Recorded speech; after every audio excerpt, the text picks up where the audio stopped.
এই সরকারের উপদেষ্টা মণ্ডলীর যে ব্যক্তিটির বিষয়ে আমি সবচেয়ে বেশি সমালোচনা করেছি বলে আমাকে কেউ কেউ বলেছেন, তার প্রশংসা করতে বসেছি। সে কে?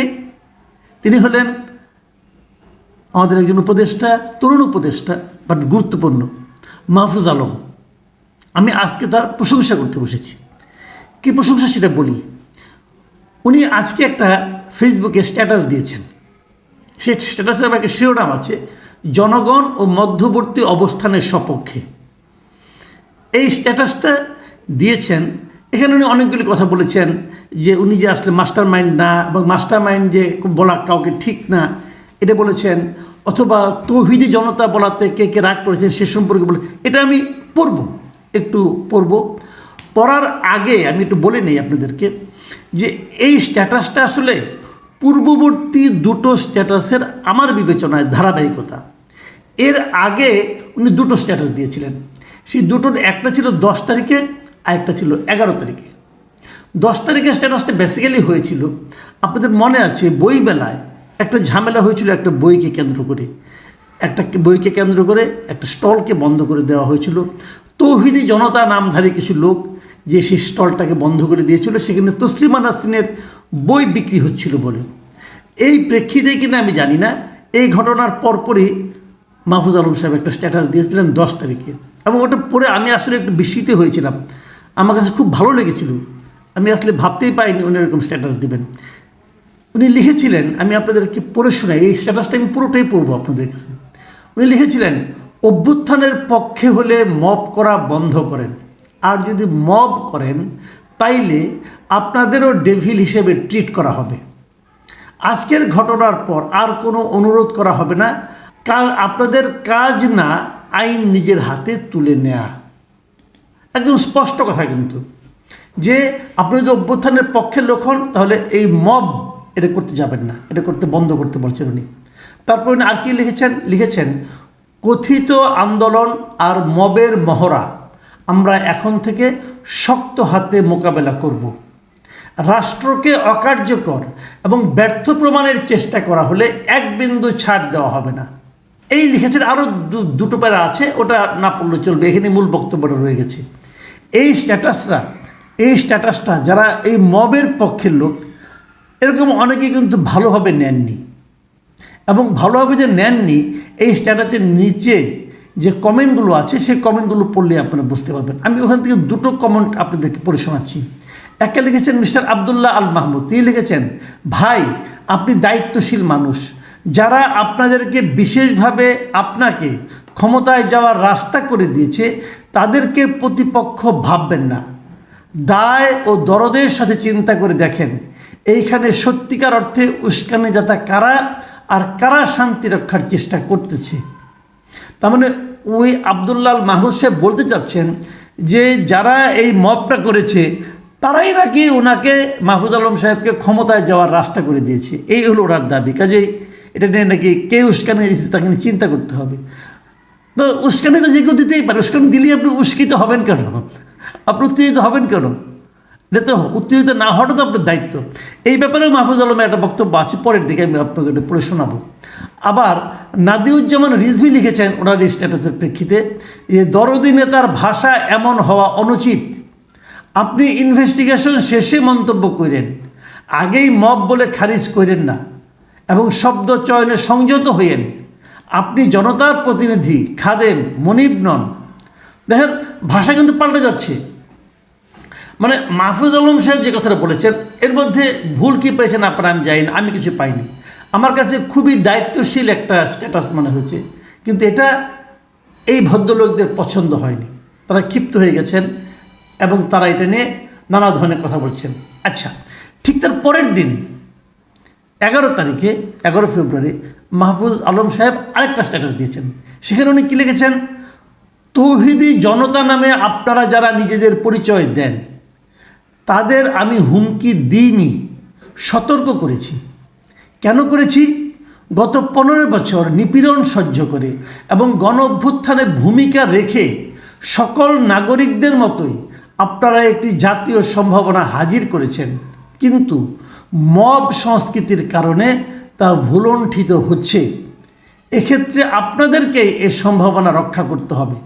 খুব স্পষ্ট বক্তব্য কিন্তু উনি মব সংস্কৃতির একদম বিরোধিতা করছেন এবং উনি আশঙ্কা প্রকাশ করেছেন এই মব সংস্কৃতির কারণে কিন্তু যে জিনিসটা আমরা অর্জন করেছি সেটা হয়তো ভুলণ্ঠিত হয়ে যেতে পারে। তারপর উনি বলেছেন আরেক জায়গায় যে আমি নিজে বিশ্বাসী মুসলিম হিসাবে তৌহিদবাদী, কিন্তু কেউ তৌহিদের নামে উগ্রতা দেখালে সেটার আসন্ন পরিণতি সম্পর্কে সাবধান করাও সহনাগরিক ও দায়িত্বশীল ব্যক্তি হিসাবে আমার কর্তব্য মনে করেছি। খুব স্পষ্ট বক্তব্য ওনার যে মব করলে তৌহিদের নামেই করেন আর যে নামেই করেন, যদি উগ্রতা দেখান আপনি, সেই ব্যাপারে তার পরিণতি যে খারাপ সেটার ব্যাপারে মানুষকে সতর্ক করা উনি ওনার দায়িত্ব মনে করেছেন। এবং আরেক জায়গায় উনি বলেছেন বাংলাদেশে এখন স্থিতিশীলতা দরকার, বিপ্লবী জনতা আর খণ্ড খণ্ড মব আলাদা জিনিস, লক্ষ্যহীন উদ্দেশ্যবিহীন এসব মব সংস্কৃতির কারণে উপকৃত হচ্ছে আমাদের শত্রুরা। রাষ্ট্রের অখণ্ডতা, নিরাপত্তা ও শৃঙ্খলা রক্ষার্থে আমাদের কঠোর হতে হবে। এ কঠোরতা হুঁশিয়ারি অপরাধীদের জন্য, যারা তৌহিদের কথা বলে নিপীড়ন করছে, নৈরাজ্য করছে। সিম্পল একদম, যারা তৌহিদের কথা বলে নিপীড়ন করছে, নৈরাজ্য করছে, তাদের জন্য উনি এই কঠোরতা দেখিয়েছেন। এবং উনি শেষে আরেকটা কথা বলছেন পুনশ্চ দিয়ে, এই 11 তারিখের স্ট্যাটাসে উনি বলেছেন ব্যক্তি আক্রমণ, খুব গুরুত্বপূর্ণ, এটা মন দিয়ে শুনেন আপনারা, ব্যক্তি আক্রমণ, ব্যক্তিগত বিশ্বাস নিয়ে আক্রমণ বা সন্দেহ তৈরি, পরিবারের সদস্যদের হুমকি বা বেইজ্জতি ইত্যাদি কাজগুলো নবীজির অনুসারী হিসাবে সবার পরিত্যাগ করা উচিত। চলুন বিভাজন আর ঘৃণা বাদ দিয়ে রাষ্ট্রকে সবার করে গড়ে তুলি। দেখুন মাহফুজ আলমের এই যে ঐক্যের ডাক এবং এই যে বলা যে ব্যক্তিগত বিশ্বাস, আমি মনে করলাম আপনি মব, অতএব আপনাকে আমি অ্যাটাক করলাম, এটা হয় না, এটা হয় না। আমি একা মনে করলে তো হবে না, অথবা আমার বন্ধু বান্ধবরা মনে করলো আপনি খারাপ, অতএব আপনাকে আমি অ্যাটাক করলাম, আপনি স্বৈরাচারের দোষক বলে অ্যাটাক করে দিলাম। কেউ বললে বললাম না উনি স্বৈরাচারের দোষক, এটা হয় না। আপনার ব্যক্তিগত বিশ্বাস নিয়ে কাজ করলে চলবে না। এইগুলি উনি করতে না করছেন, বলেছেন যে এটা নবীজির অনুসারী হিসেবে আমাদের মধ্যে এই আচরণ এই থাকা ঠিক না। আমি এখন আপনাদেরকে শেষ আজকে যে এটা উনি স্ট্যাটাসটা দিয়েছেন সেটা একটু পড়ে শোনাতে চাই। এখানে উনি আবার বলেছেন, এর অনেক কথাই আছে, উনি একদম পয়েন্ট পয়েন্ট করে বলেছেন, 1 2 3 4 এরকম করে বলেছেন। আমি প্রথমে একটা মোটা আমি পড়তে চাই না, কারণ ওটা মাস্টার মাইন্ড বলছেন, ওনাকে মাস্টার মাইন্ড এটা নিয়ে ওনার আপত্তি আছে। বলেছেন যে মাস্টার মাইন্ড নামক মিডিয়ার হাইপকে আমি শুরুতে প্রত্যাখ্যান করেছি। উনি বলেছেন যে আমি এককভাবে কোনো মাস্টার মাইন্ড ছিল না, সবাই মিলেমিশে করেছেন, এটা উনি বলেছেন। যাক, ওগুলি নিয়ে কথা না। আমি যে আচরণটা মবের যে ব্যাপারটা বলতেছি এবং তৌহিদি জনতা নিয়ে বলতেছি। 3 নম্বর পয়েন্ট উনি কী বলেছেন যে আমার কোনো বক্তব্য হয়তো কারো কারো মনে কষ্ট দিয়েছে, বিশেষ করে তৌহিদি জনতা বলাটা। আপনারা যারা আমার বক্তব্যের কারণে নারাজ নাখোশ হয়েছেন, আমি আপনাদের কাছে আন্তরিকভাবে দুঃখ প্রকাশ করছি।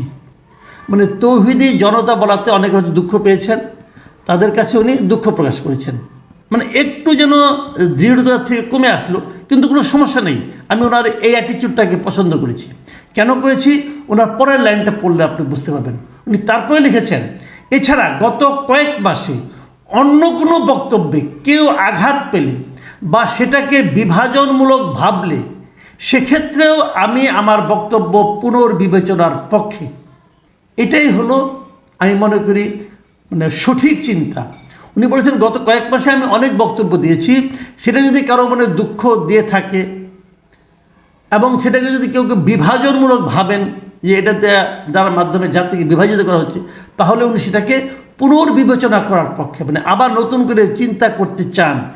এই যে জায়গাটা, এই যে ফ্লেক্সিবিলিটি, আমি এটাকে পছন্দ করি। আমি যেটাকে বললাম ঠিক ওইটাই ঠিক, এইভাবে স্থির হয়ে গো ধরার কোনো মানে হয় না। আমারও ভুল হতে পারে, আপনারও ভুল হতে পারে। আসেন আলোচনা করি, আমার সমালোচনা করুন, তাহলে আমারটা আমি শুধরাই দেব। আপনি সমালোচনা মেনে নিন অথবা সমালোচনা সহ্য করুন, আলোচনা করুন, হয়তো ঠিকটা বেরিয়ে আসবে।